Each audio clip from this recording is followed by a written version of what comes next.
দল, তবুও সে নাকি ভক্তের কাছে পতিত পাবন। আবার হাদিসের বয়ানে শুনিয়া হতে বায়াত, নবীর বংশের হাতে নাকি হইতে হয় বায়াত। তোমার কোন বংশেতে জন্ম তাই বলো আমায়, দয়াল ধরি তোমার পায়, আদি অন্ত ভেদের কথা নির্গম। আমার দয়ালের কাছে প্রথম যে কথাটা আমার থাকবে, যদিও দয়ালের কাছে প্রশ্ন করা যায় না, তবে দয়ালের কাছে যদি না জানি জানবো কার কাছে? দয়াল যদি আমাকে না দেয় আমার তো আর পাওয়ার কোনো জায়গা নাই। তবে ডাইরেক্ট প্রশ্ন করলে বেয়াদবি হয়, সেখানে যদি একটু কাকুতি মিনতি করা হয় তাহলে অবশ্যই দয়াল ফেলে দেয় না, নাকি বলেন? প্রথম যে কথাটা থাকবে, এই যে আমরা বলি যে গুরুকে ধরতে হবে, গুরু ধরো গুরু ধরো, আমরা বলি না বায়াত হও গুরু ধরো। আমি আমার দয়ালের কাছে জানতে চাই, দয়াল গুরুকে ধরবো কোথায়? গুরু কি? গুরু গুরু করি, গুরু কে এটাই তো বুঝি না। গুরু কে? গুরু কি কোনো ব্যক্তি নাকি কোনো বস্তু? আসলে গুরুকে ধরবো কোথায় একটু জানতে চাই। এবং হাদিসের বয়ানে শোনা যায় যে আহলে বায়াত যারা নবীর বংশ, আহল শব্দের অর্থ বংশ এবং বায়াত মানে আত্মসমর্পণ করা। নবীর বংশের উপরে বায়াত গ্রহণ করতে হবে বা আত্মসমর্পণ করতে হবে।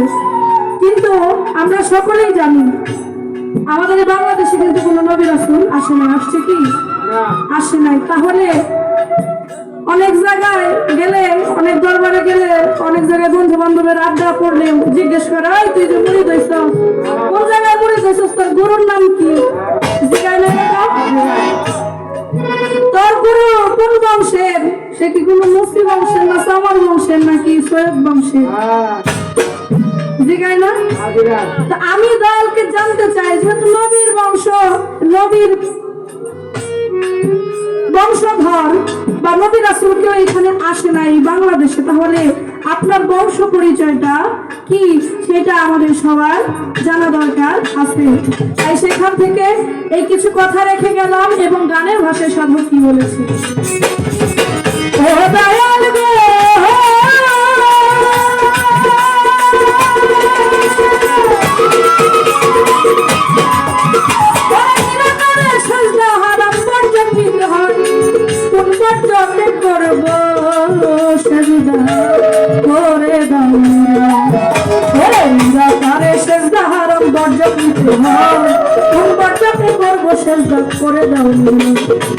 যদি বলো সেজদা করো মানুষ গুরুর পায়, মানুষ হইয়া মানুষের কি সেজদা করো?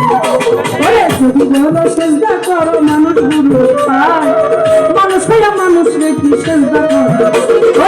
কবে করছিল সেজদা, কবে করছিল সেজদা, নবীর পায় দয়াল ভরি তোমার পায়, আদি অন্ত ভেদের কথা ভিয়ে ভরি তোমার পায়, আদি অন্ত ভেদের কথা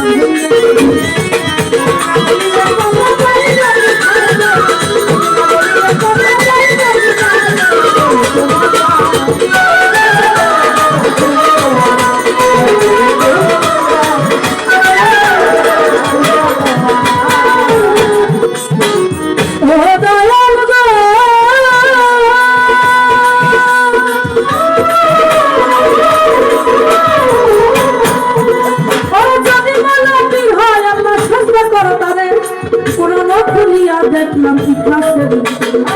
যদি বলো পীর হয় আল্লাহ সেজদা করো তারে, কোরআন খুলিয়া দেখলাম ইখলাসের। নিরাকার লা শরীক আল্লাহ, জন্ম মৃত্যু নাই, খোদা কৃষ্ণা হর নিদ্রা খোদা আল্লাহ। নিরাকার লা শরীক আল্লাহ, হর নিদ্রা নাই, পরে লা শরীক নিরাকার আমার মালিক করুন। গানের মধ্যে কি বলছে? যদি বলা পীর হয়ে আল্লাহ সেজদা করো তারে, কোরআন খুলিয়া দেখলাম সূরা ইখলাসের ভিতরে। নিরাকার লা শরীক আল্লাহ, জন্ম মৃত্যু নাই, খোদা তৃষ্ণা হর নিদ্রা খোদা তাআলার নাম। আমি জানতে চাই নিরাকারে সেজদা হারাম, বর্জক নিতে হয়। কোন বর্জকে করব সেজদা করে দাও না। বর্তমানে আমাদের যে পীর মুরিদের বিষয়টা, এটা কিন্তু অনেকের চোখে কাটার মতো, তাই না? এটা অনেকে বিশ্বাসই করে না যে পীর মুরিদ একটা বিষয় আছে। আমরা যারা গুরু ধরেছি দেখা যায় আমাদের যিনি মুর্শিদ তাকে আমরা যে সেজদা করি, ভক্তি করি না দরদি? এটা অনেকের চোখে বিষের মতো লাগে। হ্যাঁ, এটা তো সত্য, কারণ আমার আল্লাহ বলছে যে এক মানুষ হয়ে কখনো মানুষের পায়ে সেজদা করা যাবে না।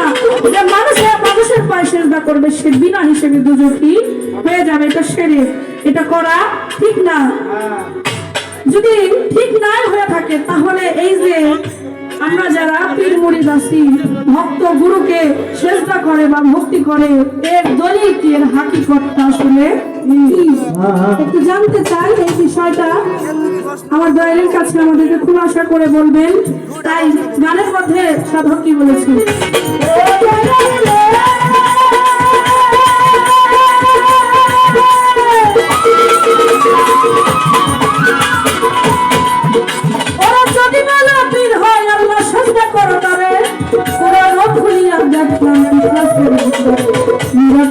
শরীক আল্লাহ জন্ম মৃত্যু খোদা তৃষ্ণায় হার মৃত্যু খোদা পান সুবহান সরকারে পড়লো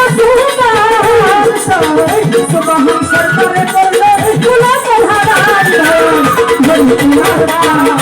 আমি ভেদের কথা ভেঙে করবো দয়াল ভেবে তোমার পান। আমি অন্ত ভেদের কথা ভেঙে করবো দয়াল ভেবে তোমার পান।